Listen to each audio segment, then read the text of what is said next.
My name is Veronique Kessa and my Muslim name is Zainab. I currently live in Manchester, specifically in Bolton, and I am from originally Democratic Republic of Congo. I was brought up in DRC Congo. I moved in the UK when I was 14 years old.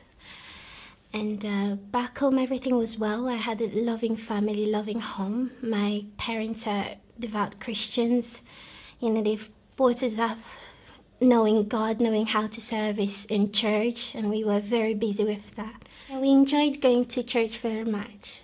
I mean, because my mother had some activities to do in church, so she would take us along with her. So we'd end up going to church maybe 5 times a week rather than just 1 time a week. I myself was introduced in the choir. My brother was a altar boy. So was my sister as well. So we were very, very much engaged into church service. And we loved it very much because we became, in my area, people looked at us as a role models to other children. So if a parent had to, tell their child, oh, look at that child, she's not that bad. And, she goes to church, she's always good with her parents. So they will refer to us because we were not perfect, but that good. And we did our best. Back home, every Sunday, we would have different religion being put on televisions. So in the morning after Mass, maybe when we come back home, we have the Catholic program, and then afterward you have the Pentecostal program, the Protestants, and then after on you have the Muslims. So you have someone, what I would say at the time, singing basically, but he was actually reciting the Holy Quran. So I remember watching a couple of times. I was only about 9 years old. And, I kept on teasing them. Oh, Mom, look at these Muslims, reciting like them, trying to be a bit funny. So that was sort of my first interaction. But I didn't know in particular that they were Muslims. I have to admit that coming in London, in the UK, was the first time I really met a Muslim. And when I looked at them, I really said to myself, I would want to be a Muslim, because these people aren't afraid of showing their religion. And I think that I was only 14 years old at the time. I saw a lady with a full abaya on, and I said, right, if Christianity has to be dead right now, I would definitely become a Muslim, because they are not scared at all. Now, the belief of the Trinity of God was very important for my family. We believed in it and we lived it. My family is, we had a way of life that's not quite stable. It's not stable because, there's fighting or violence, but more like economic situations. So we're not rich, we're not poor, we're not middle class either, but we're surviving. And that in itself, as a family, we believe that that's a miracle. So, this made us strong, and until now, this is who we are. We work hard spiritually to get whatever we get today, and that's including bread, or it's a job, or, knowing people. This is how we work as a family. So to believe in God and the Holy Trinity, as we call it, yes, it was very important. We believed in, for example, I was born on a Pentecost day. Is the day that in a Catholic tradition, when the Holy Spirit descended on the apostle of Jesus, when Jesus ascended to heaven. And so, as I was born that day, I am referred to as a person who's wise. And if I had seek anything to the Holy Spirit, he would provide it for me. And that's anything with guidance or intelligence at school, or any struggle I was facing. I've been told by my parents, look, you have a same patron, that's the Holy Spirit, and therefore you have to refer to him as all the time to seek strength, whatever you wanted. Yeah, and also my name, Veronica, which refers to Veronica, the lady in a Christian tradition who wiped the face of Jesus on the way to Golgotha.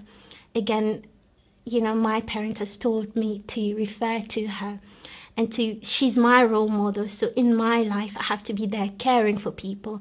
And, we had a picture of Jesus as also at home. So because we see Friday is the day that Jesus died, I was sort of made a small commitment with myself to wipe that picture all the time and to seek anything I wanted.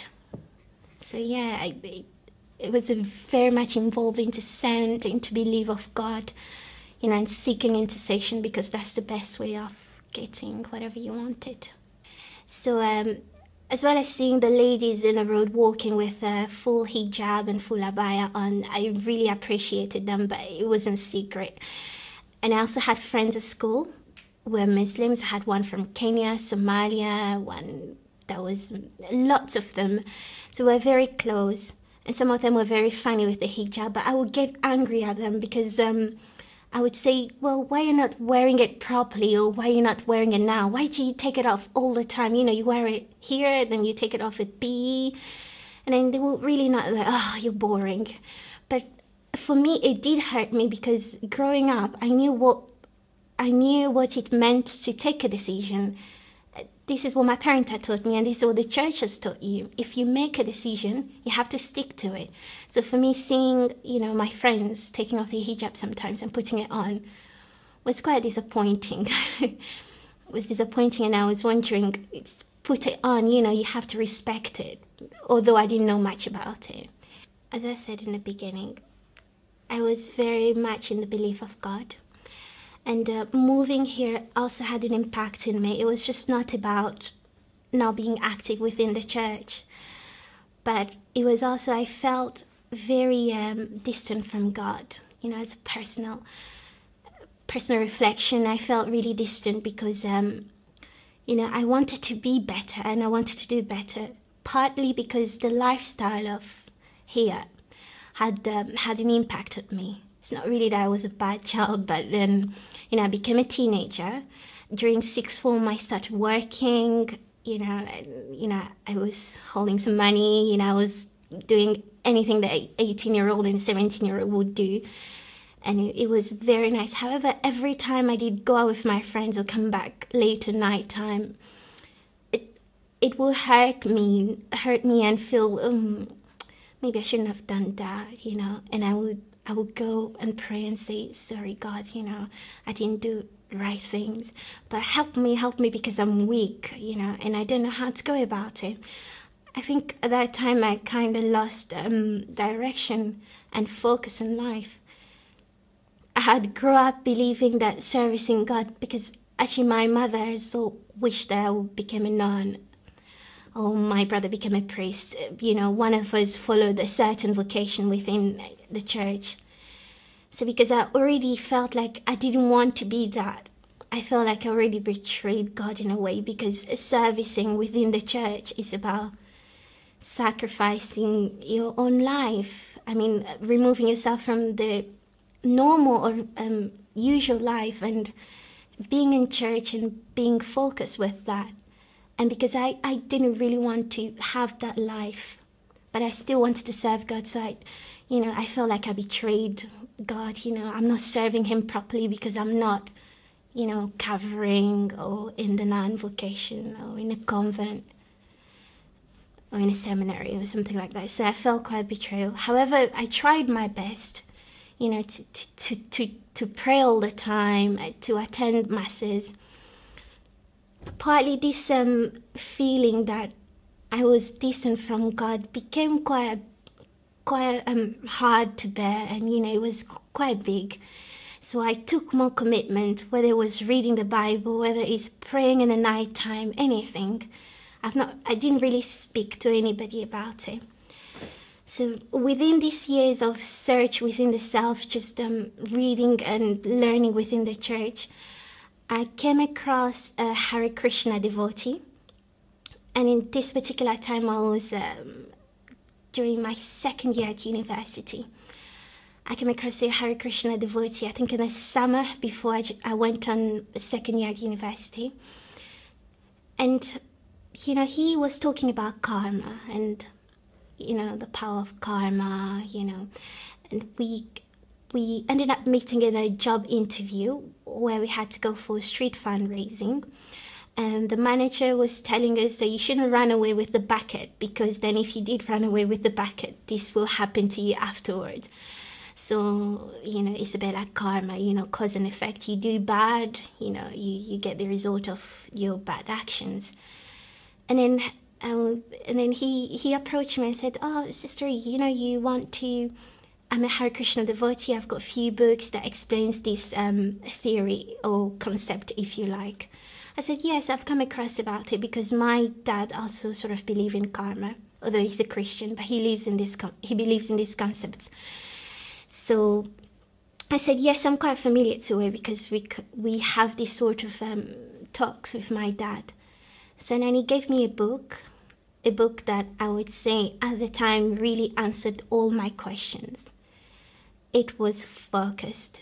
It answered any question about the life after, when you're going to die, what is the world, you shouldn't do bad, you shouldn't drink, you shouldn't do anything that's inappropriate, and you should be a vegetarian, all these kind of things. So I was happy with the book and completely astonished. And I said to him, "You know what? I need another book that tells me what to do in order to be God's consciousness, because this is what Hare Krishna taught." So straight on he gave me another book. I read it and I said, "Right, I want to start attending your lectures." And I loved the lectures. I went on into the lectures. It was completely different from church, because in church when you turn up, you sit down and you listen to the sermons.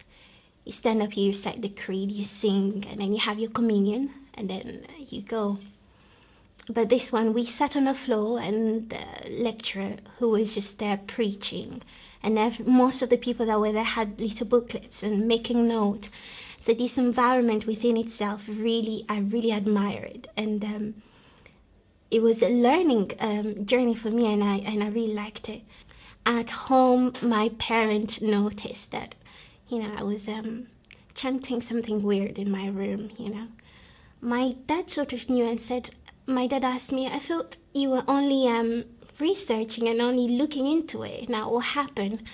I said, "Well, Dad, what you don't know is that this will give me salvation. And as soon as I found out about this, I need to do it as quick as I can, so that, I can reach my salvation as quick as I can and be a strong-minded person and young woman." My dad looked at me and was quite uncertain, because he had come across this sect or religion before as well, during his young adulthood. So he was quite uncertain because he left it. And how I came across it again was, okay, well, good luck. I just hope. He didn't really say much, to be honest. My mom, however, realized I wasn't eating any meat, no chicken, no nothing, so she was quite concerned. She would tease me. She would be like, "Is it a Hindu boyfriend this time?" I'm like, "Mom, there's nothing to do with that. It's just that I don't prefer to eat any meat." So I was hiding it from them. And during Sundays, I would actually, in the morning, go for the mass, and in the evening, I sort of say, "Well, I'm going out with my friends. Well, I should go to the temple," because I just couldn't bear to miss any day in a temple. It was something that was amazing at the time. It happened that I turned up into one of the lectures, which was every weekend. I did turn up, and the lecturer was explaining about certain qualities that you had that proves that a person was about to reach their salvation. However, they failed, so they still have to reincarnate into this life and leave it. And hopefully, if they manage to tick all boxes, they would hopefully go to heaven and meet their Lord, the Godhead. However, from this moment, I started questioning everything. I started questioning, well, my race, first of all, from what he had said at the time.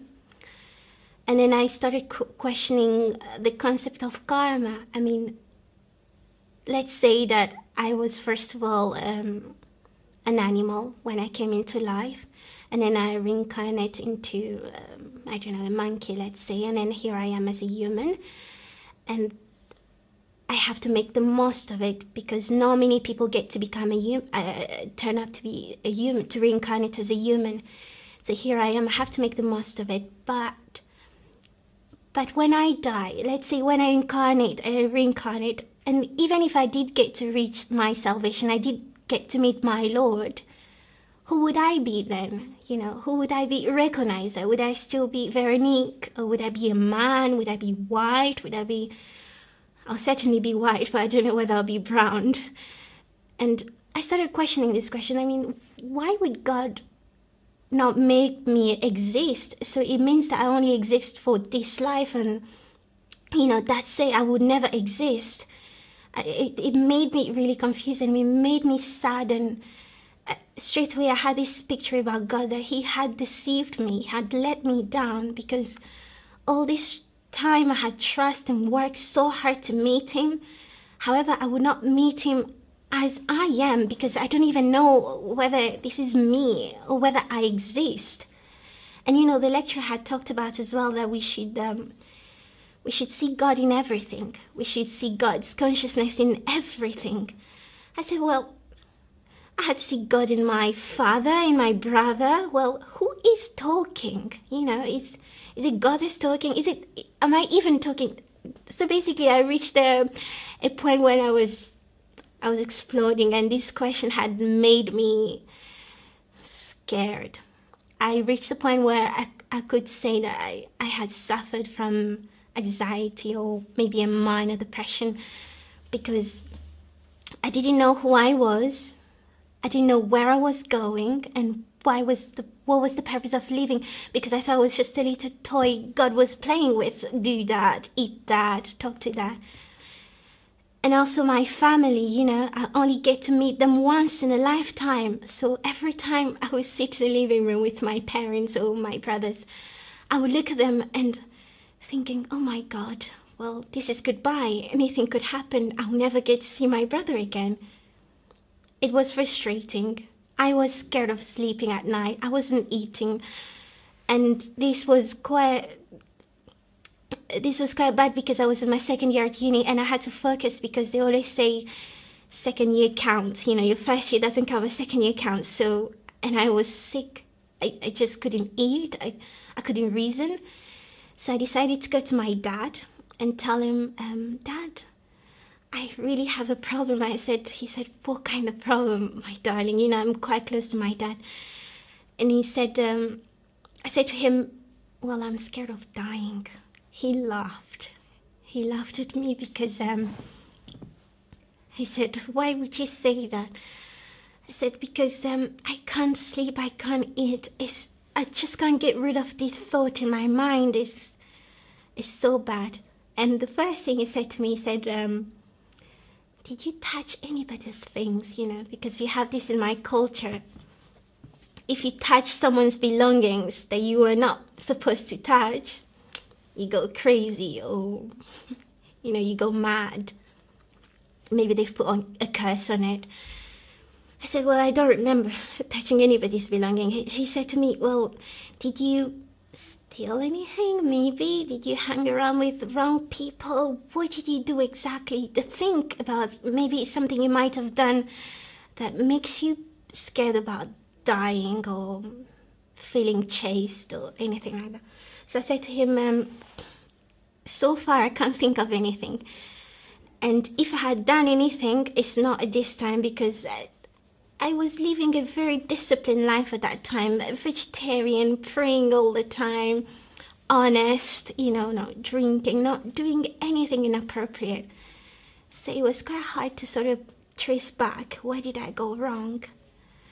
Well, my dad didn't give me any answer. And it was, particularly this time, it was Lent time in the Catholic calendar.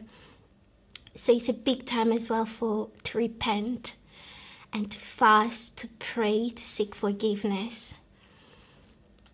So I said, okay, my dad didn't give me any solution, so I left him. I was scared to tell people about how I felt, because the moment you tell another person that you're scared of dying, they are themselves scared of dying, so I don't think they really want to talk about this subject. So I found myself really lonely, and whenever you approach someone, they would just laugh at you. So I went back to the Bible. I said, okay, from now on I'm going to read the Bible. I started reading the Bible back on again. I found comfort. in reading the Bible, so much that I couldn't stop. And this was the only way that I would not think about dying. So I was on the Bible night, and anytime that it was a spare time, Bible open with me. And I also had the rosary, because we normally make rosary, we pray through Virgin Mary. So I would do that during the bus, when I'm traveling, at home, anytime, just to keep my mind busy and not to think about it, because I had no help whatsoever. And it was 2 days before Easter. We went to church, we went for confession, and I went to the priest, and I did my confession. I remember I still didn't tell him about my religion thought, changing another religion, but I did tell him a few other stuff. I said, look, and I'm scared about death, I'm scared about dying. He said, well, go and recite this, do that, you'll be fine. So I went out, I did it, but it didn't really work. I had to keep on reading my Bible and any religious book I'd found I'd come across with. I tried speaking to my mom, but I didn't really tell her that, I was scared of dying. I told her instead, Mom, Lent is having a really strong effect on me. She said, really? In what way? I said, well, because Jesus is suffering in this time. I think I'm suffering too, in a way that I can't sleep, She gave me other prayers as well to go for it, to pray and to refer to. She said, you'll be fine, it's a hard time, but anything you feel now, just offer it to God. So if I don't have appetite at the time, I would make an intention that it's a fast. As soon as I make an intention that it's a fast, I feel hungry and straight away I want to eat. So my appetite comes back. I said, okay, this is working. And whenever I think bad, I think about seeing myself dying or whatever, I'll straight away think of Jesus, and straight away things will come back calm. So these few techniques did help me. And Easter came up. We celebrated Easter. A couple of weeks after, I felt better. So during my 3rd year at university, it was the time that I had met Muslims very much, lived with them as well. I was sharing a flat with a friend who was a Muslim and Shia at the time. And so we lived together. I started noticing, in the bathroom you'll find a bottle of water, a bottle of milk, all these kind of things. Like, why is she having a bottle of milk in the bathroom? I didn't ask. And then halal, halal food. Okay. Well, I didn't really have any problem with Muslims because my friend at schools were Muslims. Now the problem was I was living with one, and we're best friends. It's nice, but... And I started asking, why is it that you have a bottle in the bathroom? And she said, because we wash, after. And I was like, okay. I went back to my dad. I said, Dad, did you know that Muslims wash? They have bottles in the bathroom. He said, my dad will go. It's actually right, because my dad lived in Morocco. He went to study in Morocco, I think in 1995, for a year or two. So he knew these principles. He said, well, they're actually right, because, it's better and you're much cleaner. And, my friend was trying to bring me into the concept of purity, basically purifying yourself with water. I was like, oh, well, I don't think that's purity, because purity in Catholicism, you have to go for confession, and to reach purity is a long way. You need maybe to serve God again, be a priest, or make special prayers, special sacrifices, because purity, you don't just reach it with water. But I did quite get what she meant, so I said, okay, that's fine. And then she said, you should try it sometimes. I said, well, I'll see. And then the halal food, why is it that you eat halal food, trying to explain it to me. You have to eat food that's been blessed before it's eaten. Well, I said, well, that's okay then. Well, it's already given to us by God, so why is it that we have to bless it again, pray for it again before we kill it or before we eat it? So, actually, she didn't really give me an exact answer, so I actually went on researching this by myself. And, you know, I found out that we should seek the mercy of God in everything that we do. But still, I didn't really eat any meat anyway, so she ate her stuff. It took me time to get back into the meat and like chicken stuff and eating dairy product. It took me quite a long time. And so she also tried to introduce me to Suratul Maryam, which talks about Lady Virgin Mary, because she knew I was quite close to Virgin Mary and doing my rosary as well. And the story of Jesus, you know, how the Holy Quran says that he wasn't dead. However, we made it seem that, you know, he was crucified.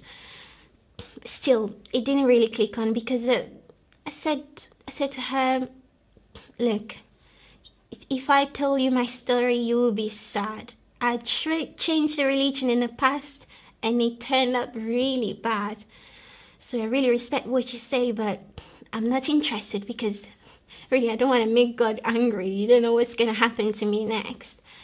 And she said, well, you know, this is not making God angry. I'm just explaining to you that we have certain points that match within Islam and Christianity.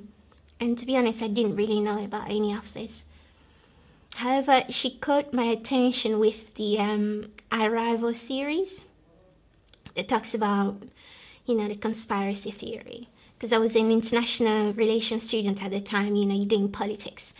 We didn't really believe in the conspiracy theory. However, you need to know about it, you know, for the sake of argument and debate. Oh, look at these people who believe in evil in the world and evil controlling the society. So the part that she was watching was the part of Muslims or Arabs or Middle Eastern Muslims in Guantanamo Bay, you know, in prison, being beaten, being tortured. So I was doing, I think, a paper on Guantanamo Bay as well, because I think I was doing a module on terrorism or something. So when I did see these pictures, it really struck me, and suddenly it made me feel that this could have been her, this could have been one of her brothers. You know, I sympathized with her and I said, well, this is what she could have gone through. You know, it made me sad, and I said, well, what's this program? She laughed. She said, well, I've been trying to get you across this series for a while now. I said, well, just show me what it is. It was the Arrival series. So I took it. I started watching and, you know, the conspiracy theory, how the society is working. And then there's an episode that talks about different types of religion and how religion in the past decade has been infiltrated by evil, basically, or by people who have material objectives. Started watching into that, and Christianity appeared to be one of them in terms of our belief to the Holy Trinity.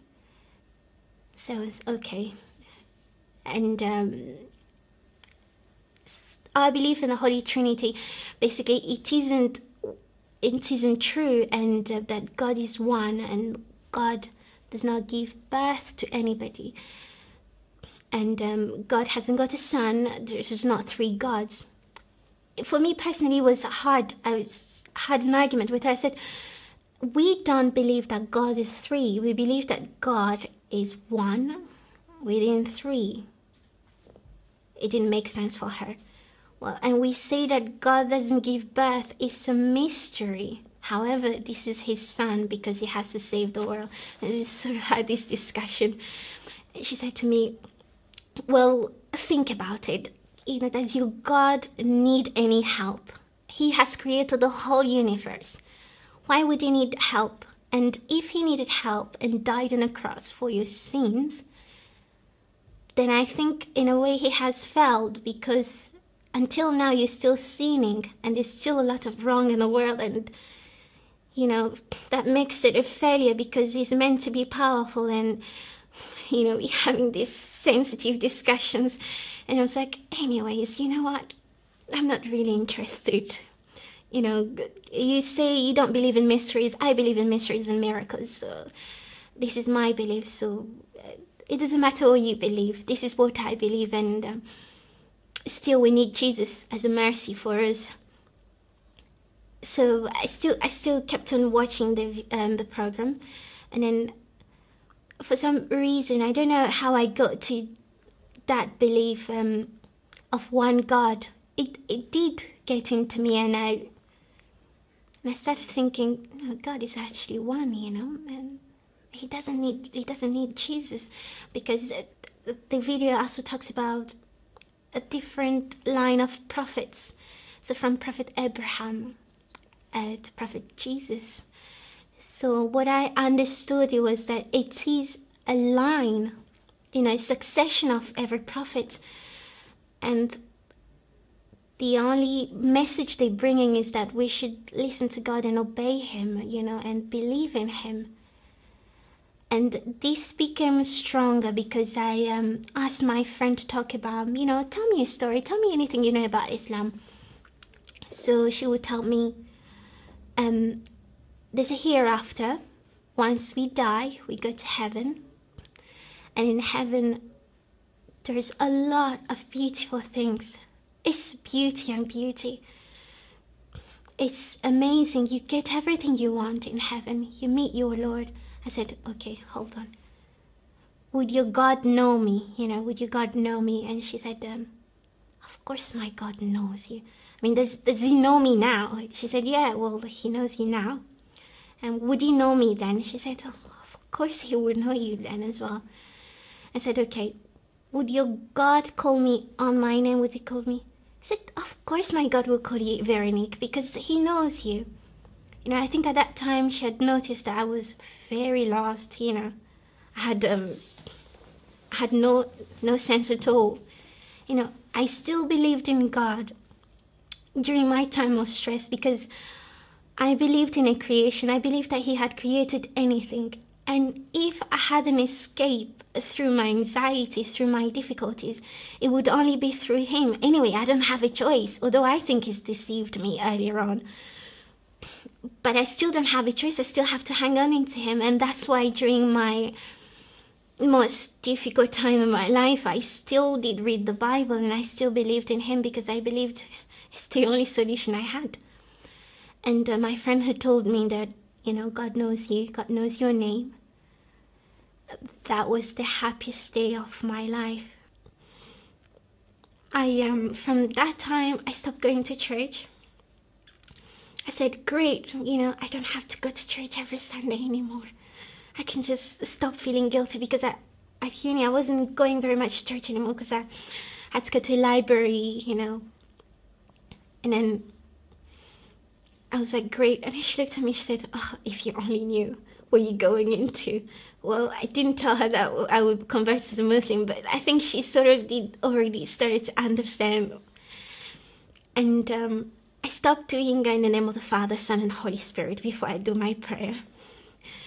So I would stand facing the Qibla, the Kaaba, sorry, and then talk to the God of Abraham, because I believe in Prophet Abraham, and she told me that this is the God of Abraham. So I would go there and stand up, maybe genuflect, then just say, God of Abraham, thanks for waking me up in the morning, this kind of short prayer. And I started throughout the research, I didn't have much time to read any book such, any Islamic books, neither the Holy Quran. And I think at that time, if I was given the Holy Quran, I would reject it. Maybe just because of my past experiences, I would not take it. Because again, maybe it's another brainwashing book, you never know. So I went on praying. I think once I did a prayer to Prophet Muhammad, I think I was saying, Muhammad, apparently you come after Jesus, this short prayer. If you truly come after him, help me, and which way should I take? Help me and to decide whether I have to actually become a Muslim, because now I knew that there's only one God, and from the belief that I would meet him and he knows me. So I said, that's it. I don't need to do anything else anymore. I just have to pray to that one God. But however, I had the question then, why wouldn't I become a Muslim? And my friend was like, you just need to think about, first of all, what reasons makes you a Christian. Then maybe these reasons, would lead you into asking why you would need to become a Muslim if you had to. So whilst writing my dissertation, very busy at the time, I started going on YouTube, typing, Muslim reverts, trying to know other people's reasons. What are they? And I was also listening to few, because she was a Shia, and I was also listening to few lectures about Imam Ali alayhi salam, and mainly from the Sunnah's point of view. There would be a lecture. I think the one that I did actually, the one that struck me was 10 reasons why Imam Ali alayhi salam shouldn't be the Imam after the Prophet sallallahu alayhi wasallam. I had listened to that one, and I'll go back with the argument, oh, look at what these people are saying about, your Imam, and because she was very passionate about me getting the wrong information, and, and passionate about, not passionate as such as a fanatic, but passionate because she knew the truth, and she knew what exactly the truth was, and that was a Shia path, and she was concerned that, maybe throughout my research I will fall off and go to the other side. So I would tell her about, oh, look at what I've listened to him. Oh, she said that's not true. I'm trying to understand her desires about, making sure that she is a Shia. What's driving her. At the same time, trying to find the reasons why I should convert. So I kept on watching few reverts video. People were telling their stories, opening the Holy Quran. Everybody's telling different stories. Most of them were quite similar with the one I had previously, because I had changed a religion before that. And I said, well, I did that one before. I did open the Holy Quran. Well, I did open the Bhagavad Gita. I'm not going to try and open the Holy Quran this time. Some people put candles, different reasons. So I woke up a morning, I think it was a Saturday. It was during the summertime, actually. I had finished my dissertation at the time, and I made it first class. So I was very happy, because it was such a hard, difficult year. It became about, in my mind, it became about I should give back something to God, for giving me what I have. So I have a lot of things going on this time. Now, the only paper I was writing at the time was, I think, a research paper that I was writing. So I went to the library. Doing my work as usual, turned on YouTube as usual, listening to converts, and I came across a young lady who was an English young lady, and she had converted during university. So she was doing a little program, I think, with the BBC, just showing how she had converted. She converted at university. They gave her from reading books, and holiday came up. She had to go back to her parents in a small village where she lived. The camera followed her up in the village where she lived. She sort of said, well, I'm not very much welcome. I'm the only Muslim here. However, I am happy to be Muslim. She was brave. Once I looked at the video I watched, I said, what am I waiting for? She lives in a tiny village. She is European. She's English. And she's a white of race. And I live in London. Not that my parents would mind if I change a religion, because I've already changed one before. And London is such a urbanized place to live, and I don't think there's a lot of Muslims here. What am I waiting for? And I already know so much, just like she knows. My Shia friend returned home, and she was actually making wudu to prepare for her prayer. I said to her, you know what? I think I want to become a Muslim. once I said this, I straight away turned my back and heading to my room, because I said, I've said it now, so I need to just go and rest and, relax. And she stopped me. She said, where are you going? We can just do it now. We can do your shahada. I said, we have to go to the mosque, right? We have to go to the mosque, It has to be during the day. It has to be formal, because this is how I thought. This is how we do any ceremony in church, whether you have to get your Holy Communion or be baptized. You need to be in church, maybe dressed in white with witnesses. She said, no, I'll help you, we'll do it here. So it was right then that evening that I did take my shahadat and repeating after her. SubhanAllah, it was an amazing day. But the most amazing day was the next day, because I had to put on my hijab for the first time. And it was the hottest day ever. And that was the day I had to put my hijab. She helped me, and she went through a few rows. Said, look, Veronique, you have to know that it's not everybody that likes the Muslims, okay? And it's not everyone that's happy for you, okay? So when you're crossing the road, be a bit more careful. When you meeting people, be a bit more careful. This sort of not restriction, but just rules that would really help me. And she said, no, everybody's a Shia as well, At the time, I didn't really know how to pray as well, so it didn't really matter. I came out in the street. I was walking with my hijab. It was at King's Cross. My university was Westminster University, so I was walking because I lived in King's Cross at the time. I walked. People looked at me. Some people smiled. Some people gave me looks. I said, well, I'm already ready. I've been taught. I went to university. The security guards in my building, they opened the door for me. They treated me with such respect.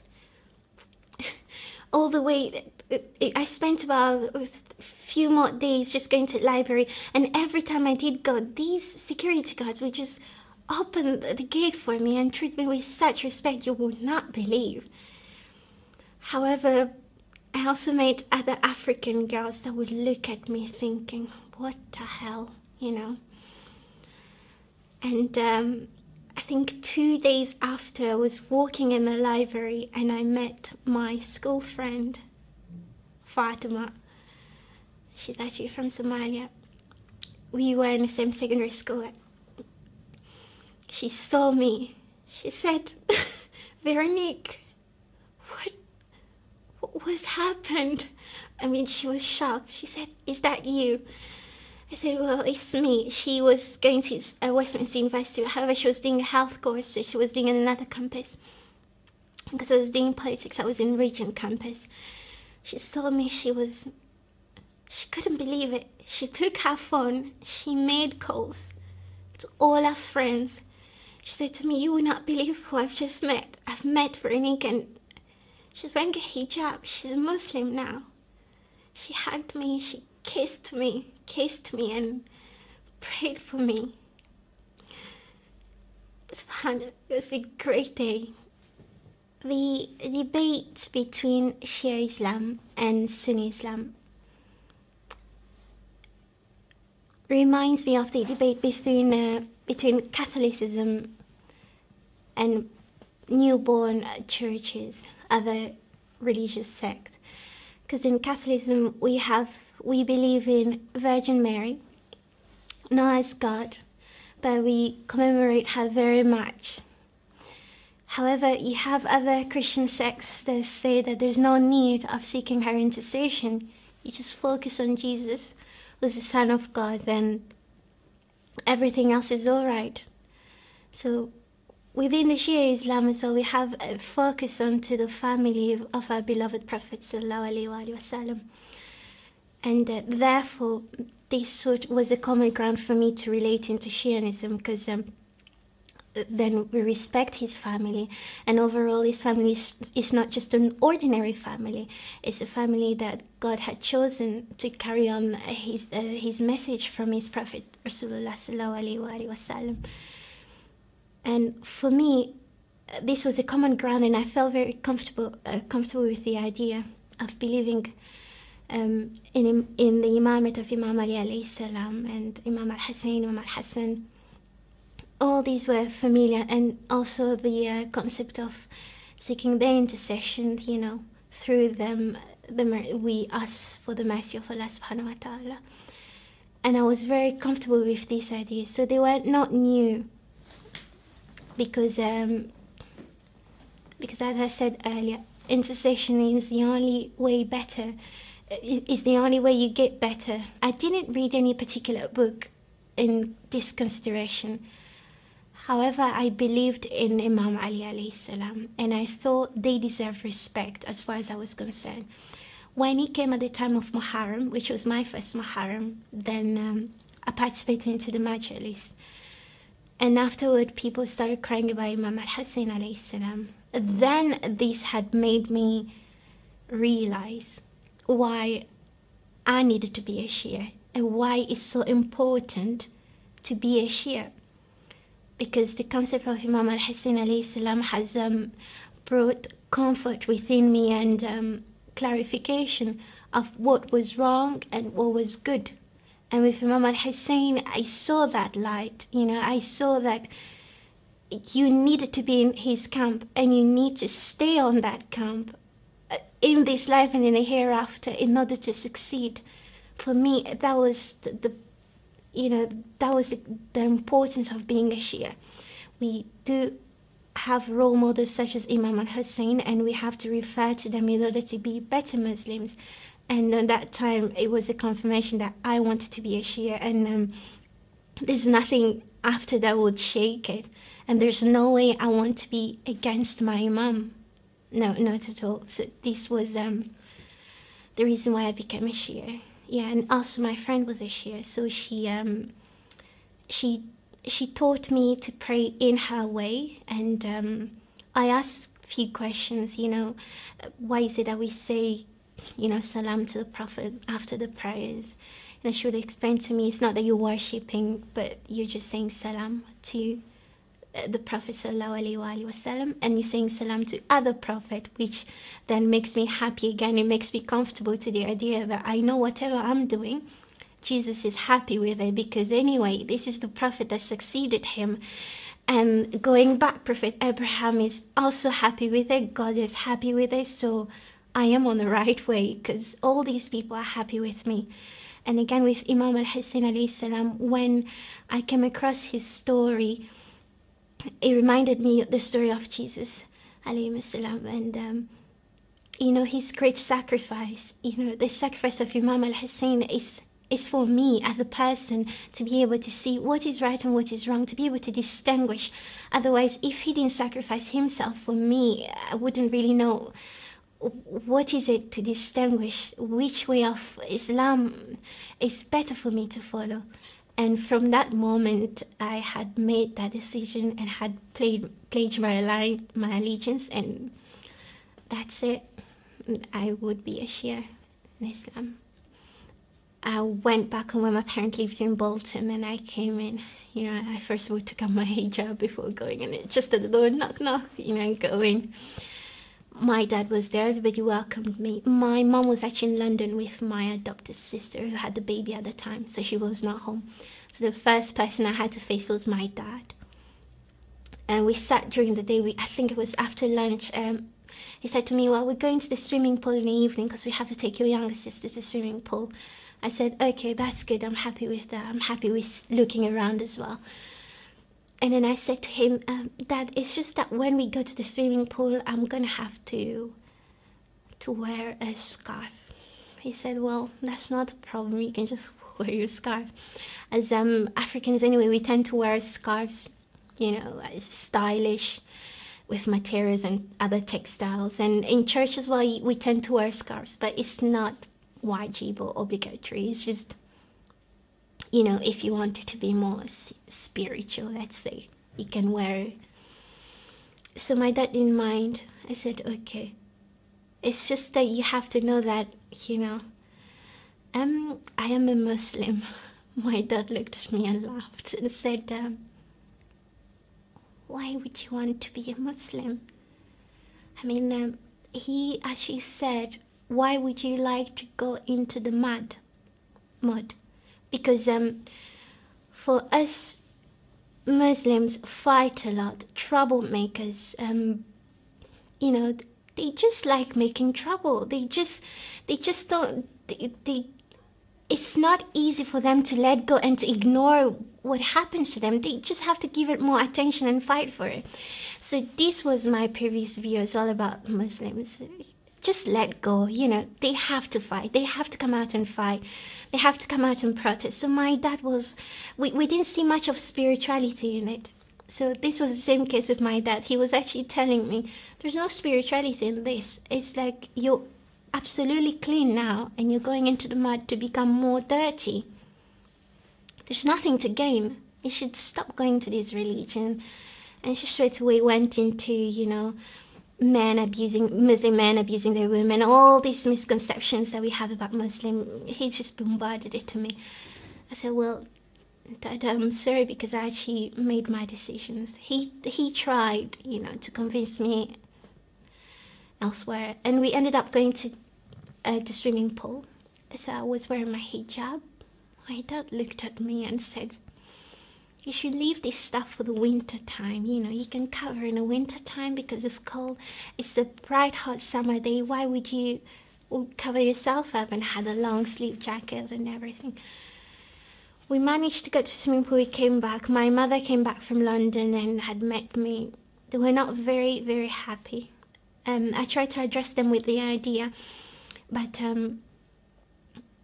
no, my dad had experience in Morocco, which I don't think was very happy with. He said, well, Muslims are very dangerous. In Morocco, you have some Muslims with knives, and so he had experienced that. So they tried approaching me in this way. It ended up being that I had to make a decision of whether to stay a Muslim or to stay with my family. To stay with my family culture, as they referred to it. Well, I said, I'm not leaving my culture. It's just that I'm following, you know, a one God religion.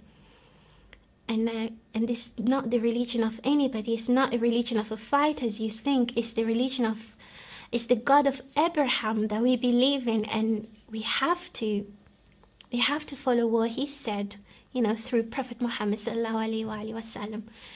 And it got to the point I had to leave home. It's not because necessarily my parents were very bad with me. Instead, they wanted to keep me around them because they thought any moment I would just go out there, it means I become more of a Muslim.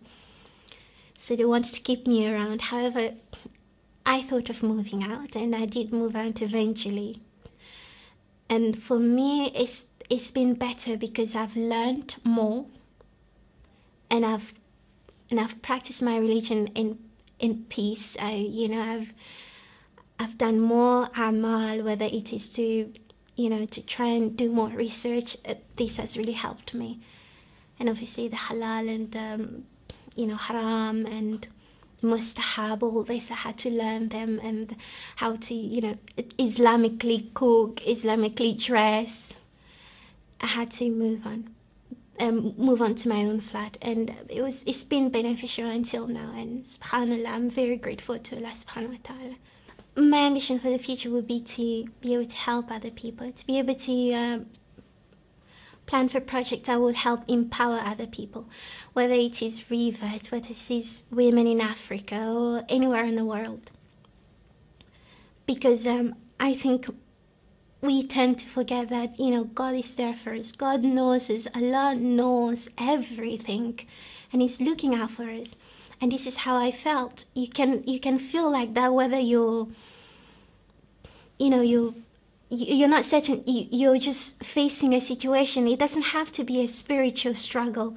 It could be economic problems. It could be job-wise. It could be marriage-wise. However, we still need to be reassured that Allah knows us and is watching over us.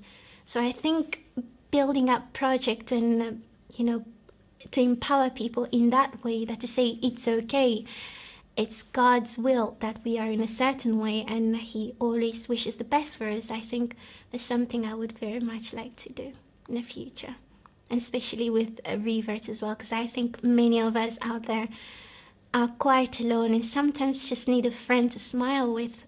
We don't want to be asking people questions about how to pray. It's not always that. We just need a friend, and we just need to meet people who smile at us, and this is important, and this is what I needed, and I think many of us need that in the Muslim community.